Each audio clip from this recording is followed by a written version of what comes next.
BJP বিধায়কের গড়ে বিনা প্রতিদ্বন্দ্বিতায় জয়ী তৃণমূল। কৃষি সমবায় সমিতির নির্বাচনে প্রার্থী দিতে পারল না বিজেপি। ময়নাগুড়ি বিধানসভার বিধায়ক কৌশিক রায়ের গড়ে কার্যত বিনা প্রতিদ্বন্দ্বিতায় কৃষি সমবায় সমিতির ভোট দখলের পথে শাসক দল তৃণমূল কংগ্রেস। ময়নাগুড়ি ব্লকের চূড়াভান্ডার চুকানিপাড়া কৃষি সমবায় সমিতির নির্বাচনের মনোনয়ন দাখিলের শেষ দিন ছিল শুক্রবার বিকেল 4টায়।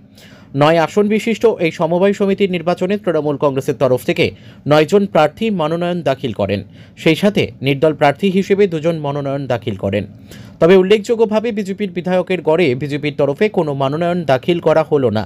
খুব স্বাভাবিকভাবেই এই নির্বাচনে প্রতিদ্বন্দ্বিতা হলেও ইতিমধ্যে 7টি আসনে জয়লাভ করে বসে আছে শাসক দল তৃণমূল কংগ্রেস।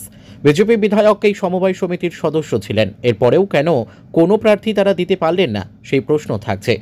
তৃণমূল কংগ্রেসের কটাক্ষ, হারার ভয়ে বিজেপি এখানে প্রার্থী দেয়নি। যদিও বিজেপি বিধায়ক জানান, এই বিষয়ে যা বলার দল বলবে। বিধানসভা নির্বাচনের আগে বিজেপি বিধায়কের এলাকায় তৃণমূলের এই প্রতিদ্বন্দ্বিতায় জয় শাসক দলকে অনেকটাই অক্সিজেন দেবে বলে রাজনৈতিক মহলের ধারণা। ব্যুরো রিপোর্ট, আমাদের টিভি।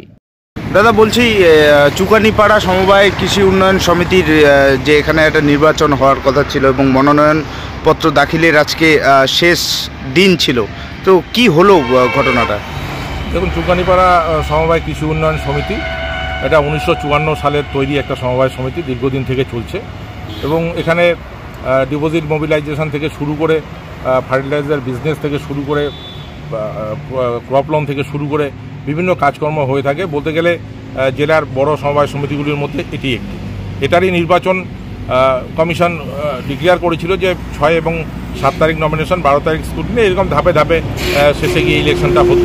কিন্তু দেখা যাচ্ছে যে আজকে এই সমিতির ইলেকশনে দেখা যাচ্ছে যে আমরা আমাদের 9 জন প্রার্থী, 9 জনের যেহেতু ডিরেক্টর বোর্ড, 9 জনের প্রার্থী, আমরা 9 জন প্রার্থীকে আমাদের দলের পক্ষ থেকে আমরা সাবমিট করিয়েছি, কিন্তু আর 2 জন নির্দল হিসেবে দাঁড়িয়েছে। কিন্তু আশ্চর্যজনকভাবে বিজেপির বিধায়ক মাননীয় কৌশিক রায়, তিনিও এই সমবায় সমিতির সদস্য, তার দল বিজেপি এবার এখানে তারা কোনো নমিনেশনই দিলেন না। এটা আমি আশ্চর্য হয়ে গেলাম যে এটা সামনে 26-এর বিধানসভা নির্বাচনে তারা ময়দান কেন ছেড়ে দিলেন। তো এটা স্ক্রুটিনির পর নিশ্চয়ই আশা করি আমাদের প্রার্থীগুলো টিকে যাবে, কারণ এখানে একজনও ডিফল্টার নেই। ডিফল্টার থাকলে পরে সমস্যা হতো। তো সেক্ষেত্রে আমাদের যে 9 জন প্রার্থী তারা তো জিতবেই। 2 জন যদি কন্টেস্টও করে তাহলে পরে টোটাল 11 জন প্রার্থীর ইলেকশনে থাকবে। সেক্ষেত্রে 7 জন আমরা উইদাউট কন্টেস্টেই জিতে যাব, আর 2 জন থাকলো। আলটিমেট বোর্ডটা আমরা উইদাউট কন্টেস্টে আমরা জিতে গেলাম।